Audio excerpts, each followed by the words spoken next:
2 days after Times Now highlighted the parole extensions to Sanjay Dutt, the Bombay High Court, while hearing a PIL, has questioned the extensions that have been granted. The court has in fact asked for all the documents on the basis of which Sanjay Dutt's parole was extended thrice over. Let's go across to Megha Prasad at this point. Megha, this case stands out for 3 or 4 major reasons. For starters, the celebrity convict is given 3 extensions in a matter of just 9 months that he is supposed to be spending inside jail. The other fact that he has cited his wife's illness as the cause for seeking parole, but his wife was seen attending social dues. And the other fact is that there are similar cases where convicts who some would say are more deserving of parole have been denied the privilege.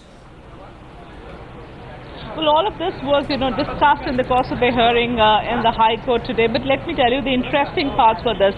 Like I was telling you before the break, that the court, in very clear words, asked to the lawyer of the divisional commissioner, that is the officer who has cleared the back-to-back 3 extensions of parole and also given furlough to actor Sanjay Dutt.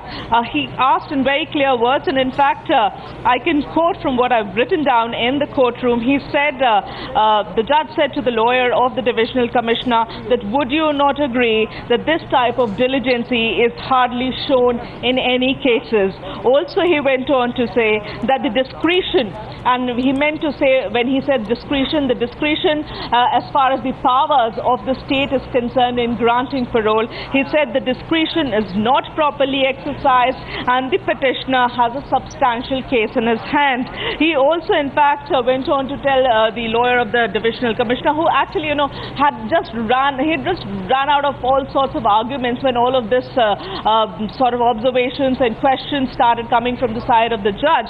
He had nothing more to say. He just kept agreeing with what the 2-bench judge was saying in the court today. He kept on and in fact the judge went on to say that to the lawyer of the divisional commissioner that they should find a way in which these long pending cases wherein parole is sought or furlough is sought, that can be disposed of as quickly as possible.